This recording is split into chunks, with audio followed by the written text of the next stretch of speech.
मेरा प्रोग्राम नहीं था, अध्यक्ष जी का आदेश आया क्योंकि हमारे वो नेता हैं यहाँ प्रदेश के, हमारे प्रभारी हितेश माही जी का आदेश आया कि आपको आना पड़ेगा। अब मैं भी भीम आर्मी का एक छोटा सा कार्यकर्ता हूं, तो मेरा काम है कि उनके आदेश को मानूं। इसलिए मैं सोचा कि आप लोगों के बीच में चला जाऊंगा और पता भी लग जाएगा कि आप किस हालात में। इस पूरे प्रकरण को मैंने पढ़ा। बुरी बात यह है, इसका सार ये कि उन क्षेत्रों में अन्याय अत्याचार होता है और सरकार अन्याय अत्याचार करने वालों को छूट दे रही है कि अब आप अन्याय अत्याचार करो, आपके ऊपर कोई कार्रवाई भी नहीं है। सच ये है इस पूरे इशू का। 2017 तक रजिस्ट्रार साहब की रिपोर्ट है, उन्होंने इस बात को खारिज किया कि जनजातीय क्षेत्र नहीं होना चाहिए। 5 साल में ऐसा कितना बड़ा परिवर्तन हुआ कि आरजीआई की रिपोर्ट जो है ना चेंज हो गई है, उनको लगता है कि जनजातीय क्षेत्र होना चाहिए। परिवर्तन ये हुआ कि उसी क्षेत्र में 5 साल में 106 मामले दर्ज हुए। कार्रवाई कितनों पे हुई होगी मुझे नहीं पता, क्योंकि मैं तो ये मानता हूं कि सरकार मालिक होती है, प्रशासन उनके नौकर होते हैं, एडमिनिस्ट्रेशन और पुलिस तमाम लोग मिलकर सरकार के हिसाब से काम करती है। सरकार कहती है कि निर्दोष लोगों को जेल में डाल दो तो जेल में डाल देती है, सरकार कहती है अपराधी को छोड़ दो तो छोड़ देते। मैं तो पूरे देश में जाता हूं और जहां जाता हूं वो यही देखता हूं। मैं यहां बैठा आपके चेहरे देख रहा था तो मुझे आपके चेहरों पे एक उदासी परेशानी नजर आती। आप एक उम्मीद लेके आए हैं शिमला में, प्रदेश की राजधानी हिमाचल की, और आपको उम्मीद है कि मुख्यमंत्री जी आपकी बात सुनेंगे। अभी हमारे प्रदेश अध्यक्ष जी कह रहे थे कि हम समय मांग रहे हैं। मेरा काम करने का तरीका दूसरा, समय में नहीं मांगते किसी से, हम तो अपना समय छीन लेते हैं। मांगने सिर्फ भीख मिलती है, अधिकार छीनने पड़ते हैं। आज जितने लोगों तक बात जाएगी, अगर वो तय कर लें कि 1 महीने के अंदर दोबारा शिमला आएंगे, लेकिन इस बार शिमला ऐसे आएंगे कि शिमला से जाएंगे नहीं, जब तक हमारी बात नहीं मानी जाएगी। तो मैं मानता हूं कि मुख्यमंत्री जी आपको बुलाएंगे नहीं ना 6 लोगों के साथ, इतने लोग यहीं आएंगे आपके बीच में और पूछेंगे आपकी समस्या बताओ, यही कहेंगे कि समस्या खत्म होगी। आप जानो कानून किसके लिए, कानून किसके लिए? कानून वहां रहने वाले लोगों के लिए। भाई उन्हीं की समस्या को देख के तो कानून बनाया होगा। ये रिपोर्ट पढ़ी, एक भी वंचित वर्ग का व्यक्ति तो इसमें नहीं है। जो 100 लोग वो बनाई है, इसमें वंचित तबके का तो एक भी व्यक्ति नहीं है। फिर 40% आबादी वहां अनुसूचित जाति की है। क्या मुख्यमंत्री जी उस 40% आबादी को कीड़े मकोड़े समझते हैं कि वो उनका पैरोकार, उनकी पैरवी, उनकी बात को सुनना ही नहीं चाहते? जनजातीय क्षेत्र में घोषित करके क्या आप लाइसेंस चाहते हैं रेप करने का, हत्या करने का, और उसके बाद कोई कार्रवाई नहीं होने की? ये बात गलतफहमी दूर करो। मैं सिरमौर के लोगों से दोबारा वादा करता हूं, मैं हिमाचल शिमला आंदोलन में पहली बार आया हूं, आखिरी बार नहीं आया। इस बार आंदोलन नहीं होगा, इस बार यात्रा होगी सिरमौर से लेकर शिमला तक की, और ऐसी यात्रा होगी कि कोई अधिकारी कर्मचारी राजधानी का और मुख्यमंत्री चैन से नहीं सोएगा। मेरा आप लोगों से वादा। मैं तो बस सिर्फ ये देखने आया कि आप लड़ने के लिए तैयार हो या नहीं। आप ये जानो, कानून हमारे लिए, हमें सुविधा देने के लिए, भाई मैं मानता हूं जब से देश आजाद हुआ है, आजादी से पहले तो हमें अधिकार थे ही नहीं। थोड़े बहुत अधिकार थे, जो अधिकार संविधान में मिले हैं, पूरी सरकार मिलकर षड्यंत्र कर रही है कि किसी तरह से वो अधिकार इनसे छीन ले जाए। ऐसे ही कानून बन रहे हैं। आप ये बताओ, महसूस करो, जब ये देश आजाद हुआ, गरीब गरीब रहा, अमीर अमीर रहा। कितने लोगों को जमीन बांट के दी सरकार ने, कितने लोगों को आर्थिक रूप से मदद की, कितने लोगों को बिजनेस दिए, कितने लोगों को बड़े बड़े कारखाने दिए, कितने लोगों को समान अवसर दिए। आज भी जहां हम अब मेहनत करके खाते हैं, मेहनत का कौम है इस देश का बहुजन समाज, मेहनत का कौम है। लूट के नहीं खाता, चोरी करके नहीं खाता, छीन के नहीं खाता, अपने शरीर को रगड़ के मेहनत करके हमारी मां बहनें, हमारे भाई मेहनत करके, हमारे बुजुर्ग जो हैं वो रोटी खाते हैं। उस समाज को अपमान के अलावा मिला क्या है आजादी के आज तक, 72 साल बाद तक? सिर्फ और सिर्फ गुलामी, झूठन, छुआछूत, अपमान, अन्याय और आवाज उठाने पर लाठियां, हत्याएं।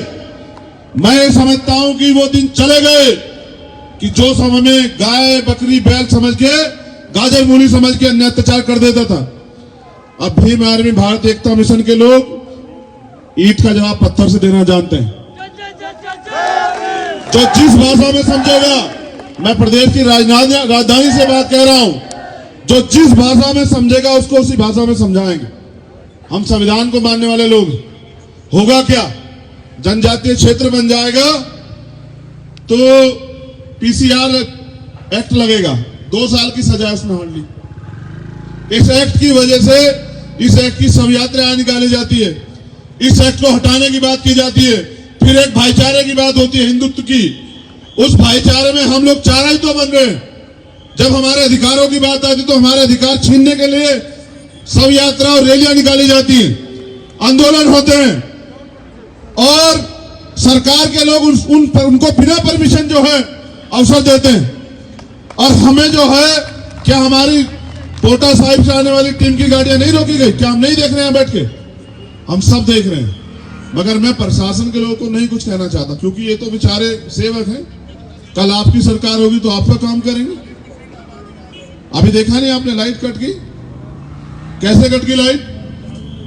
प्रदेश की राजधानी में लाइट कर रही, तो ऐसी सरकार का क्या फायदा? दूसरा, अगर वो एक्ट लगेगा, ये जनजातीय एक्ट जो तैयार कर रहे हैं उस क्षेत्र को, तो जो थोड़ा बहुत रिप्रेजेंटेशन प्रतिनिधित्व हमें पंचायत से लेके मिलता है वो भी खत्म हो जाए। जब एक्ट जनजातीय क्षेत्र हो जाएगा तो आप कार्रवाई के लिए जाओगे तो कहोगे आप आपस के लोग हो। और आपस के लोग हम वो हैं जिन आपस के लोगों में हम चारा बन के हमेशा गुलामी, अन्याय, जुल्म जाति सह रहे हैं। मुझे अध्यक्ष जी ने बताया कि हमारी पंगत अलग बैठती है, माइक से वो होता है। मैं तो ताज्जुब में हूं, जब मैंने सुन रहा था। मैं जब देश के कई कोनों में जाता अलग अलग समस्याएं पता लगती, यहाँ की एक और पता लगी, शादी हमारी, रसोईया किस कोई और फिर पंगत बैठती है अलग अलग। बताइए, कहते हैं समानता। कैसी समानता? ये तो थोड़े बहुत अधिकार संविधान ने आपको दिए हैं। संविधान नहीं होता तो जो आपको आज तक भी इतना असमानता आपसे करते हैं वो आपको घर में नहीं घुसने देते। मुझे अध्यक्ष जी की बात बहुत अच्छी लगी कि आप मना करो। क्या आप उनके घर में नहीं खाओगे तो आप छोटे हो जाओगे क्या? बताओ। मत जाना बंद करो ना। 3 चीजें बिल्कुल बंद करो। जो आपके साथ अत्याचार करे, दान, सम्मान और मतदान, ये 3 चीजें उस समाज की बंद करके देखो आप, एकदम दिमाग ठीक हो जाएंगे सब लोगों के। ये लोकतंत्र है। 40% आबादी तो अपने आप सांसद और विधायक बना सकती है, लेकिन वो 40% आबादी इनके आगे हाथ फैला रही सरकार के आगे। क्यों फैलाएंगे हम लोग हाथ? अभी तो सिरमौर के लोगों ने अंगड़ाई ली। मैं आपको फिर कह रहा हूं, संकल्पित होके, आपको घबराने की जरूरत नहीं। मैं जो साथी मेरे साथ आए, मैं उनसे पूछना चाहता हूं, क्या इनको घबराने की जरूरत है? नहीं। क्या आज हम लोग एक नहीं है? आज आपकी बात को आगे बढ़ाने के लिए हरियाणा के अध्यक्ष हमारे, उत्तराखंड के अध्यक्ष हमारे, दिल्ली के टीम हमारी, यूपी की टीम हमारी, पंजाब की टीम हमारी चल के आई देखने के लिए कि वहां क्या हो रहा है। आप इस बार मौका तो दो। आप इस बार अन्याय अत्याचार की लड़ाई को मजबूत तो करो। हमें तो समस्या ये है कि बहुत सारी घटनाएं तक आती नहीं। आज अध्यक्ष जी ने कई किस्से बताए किस तरह सारी घटनाओं को मोड़ दिया जाता है। ये अन्याय अब नहीं चलेगा। हिमाचल में बस मैं यही बताने के लिए आया, प्रदेश की राजधानी में, कि अब हम आमने सामने से लड़ेंगे, अपने अधिकारों के लिए आंख से आंख मिला के बात करेंगे, और नहीं जाएंगे हम किसी मुख्यमंत्री के दरवाजे। जो मुख्यमंत्री इतने दिन से हमारी बात नहीं सुन रहा, अब हम उसके दरवाजे नहीं जाएंगे। मेरा ऐसा मानना है। अभी समय आएगा वो मुख्यमंत्री हमारे दरवाजों पे, चौखटों पे सर रगड़ता घूमेगा। आप चिंता मत करो, वो आएगा। वो छोड़िए, ये जो यहाँ की सरकार है, इनकी जो केंद्र की सरकार है, उनके जो प्रधानमंत्री हैं, जो हम सबके प्रधानमंत्री हैं, वो पैर धोते हैं हमारे। आप देख लो, एक समय आता है, आपको बाबा साहब अम्बेडकर ने वोट का अधिकार दिया है, वो प्रधानमंत्री जी हमारे पैर धोते हैं। और तमाम मुख्यमंत्री वो हमारे घरों में खाना खा के आगे दिखाते हैं कि हम समानता की बात करते हैं। मैं आपसे यही तो कह रहा हूं, आप अपनी ताकत को पहचानो तो सही। अगर आपको लगता है कि आप कमजोर हैं तो ये आपकी मानसिक गुलामी है। आप ना कमजोर थे, ना है, और आप ना रहोगे। इस वादे को हमें एक दूसरे से करना पड़ेगा। ये हिमाचल है, ये हिमाचल है और हिमाचल वैसे चलेगा जैसे यहाँ के बहुजन समाज के लोग चाहेंगे। ऐसा संकल्प हमें करना पड़ेगा। देखो बिना संघर्ष के कुछ मिलेगा नहीं। आज आप आए, धूप में बैठे हुए हैं, गर्मी सह रहे हैं, सड़क पे हैं, तमाम तरह के साधन संसाधन लगा के आए हैं। ये आपकी एकता है। आपको क्या लग रहा है कि मुख्यमंत्री जी तक ये बात नहीं गई है कि आप यहाँ, ये बात मुख्यमंत्री तक भी गई है और ये बात मुख्यमंत्री जी ने ऊपर भी पहुंचा दी है कि यहाँ के लोग भी भीम आर्मी के प्रति विश्वास में आ रहे हैं और वो भीम आर्मी के साथ खड़े हो रहे हैं। यहाँ भी ताकत बन रही है। पूरे देश में बहुजन समाज के लोग इकट्ठे हो रहे हैं। अब हमारा क्या होगा? अब उनका वही होगा जो बहुजन समाज के लोग चाहेंगे।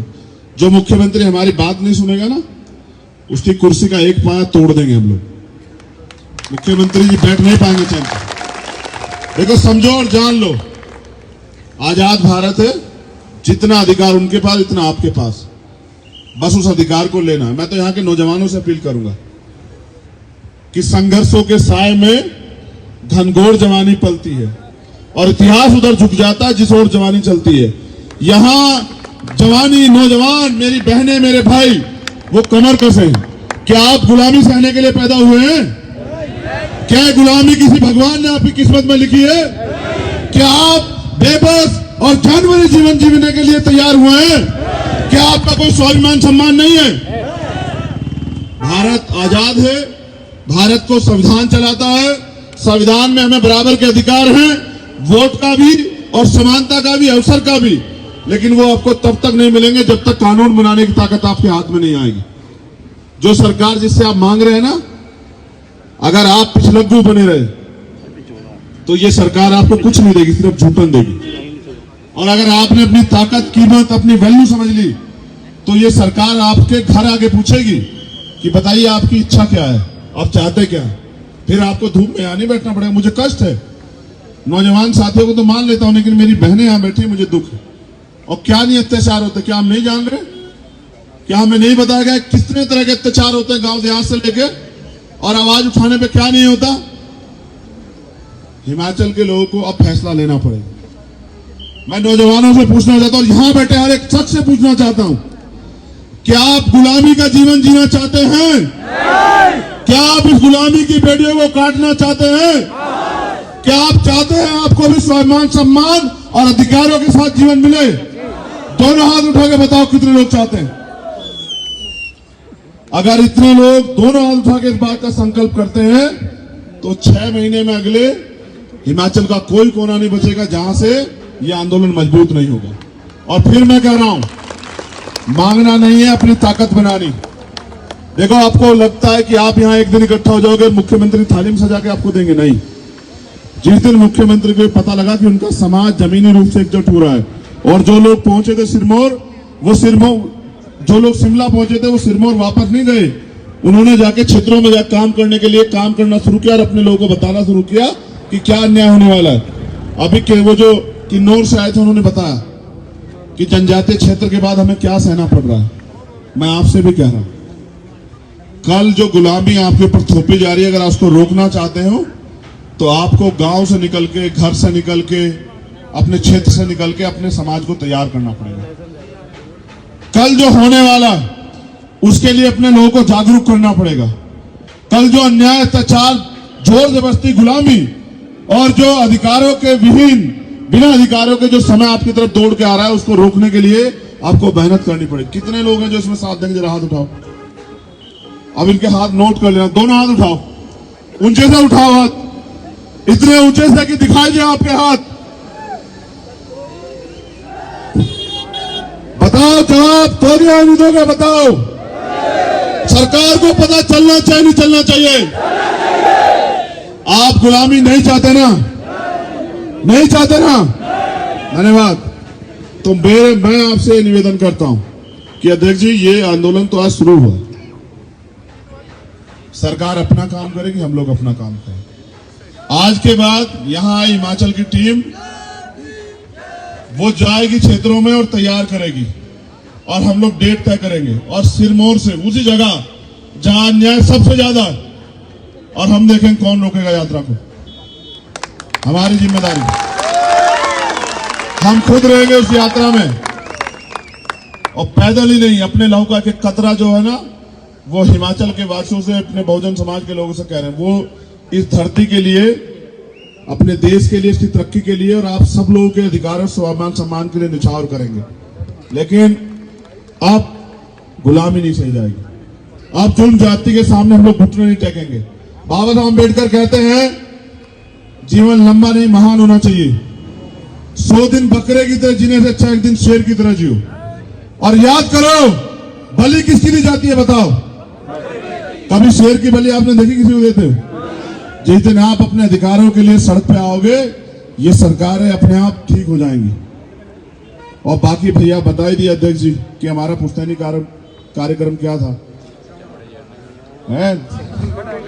अगर हम वो भी करते रहते ना तो बिजनेसमैन होते, देश में मालिक होते। इस सरकार ने हमें सिवा कटोरे के और कुछ नहीं दिया। आप नोटिस करो, राशन ले लो और ये हमारी वोट खरीद लेंगे राशन के चक्कर में। एजुकेशन ले लो, वोट दे दो, इनकी गुलामी से हो। क्यों? भारत का संविधान सबको पढ़ने का अधिकार देता है, सबको समानता का अधिकार देता है, समान अवसर देता है। और ये जो बनाया जाके, पहली बात, अगर मैं मुख्यमंत्री जी को भी एक रास्ता बताता हूं, ये वॉयलेशन है संविधान के आर्टिकल 342 के भाग 2 का। ये वॉयलेशन, आप दलित समाज को, अनुसूचित जाति को उनके अधिकारों से वंचित कर ही नहीं सकते हो। और अगर आप ऐसा करोगे, इतनी बड़ी आबादी को भुला के, इग्नोर करके, अगर आप कुछ लोगों के षड्यंत्र में आके ऐसा करने का प्रयास करोगे, तो हम चुप नहीं बैठेंगे, हम लोग जवाब देंगे। हम लोग इसका जवाब देंगे और ऐसा जवाब देंगे कि जो मुख्यमंत्री हमारे लोगों के अन्याय, दुख, तकलीफ को नहीं सुनेगा, वो कुर्सी पे नहीं बैठेगा। ऐसा भी हमें तैयारी अब करनी पड़े। हमें डरने की जरूरत नहीं, घबराने की जरूरत नहीं, ये हमारा अधिकार है। जैसे आज हम यहाँ इकट्ठे हुए, परमिशन देनी पड़ी इस देश में अपने अधिकारों के लिए आंदोलन करना, संघर्ष करना, अपनी बात कहना, और सरकार भी अगर कोई कानून लाती है उसका विरोध करना प्रत्येक नागरिक का अधिकार है। वो अधिकार हम लोग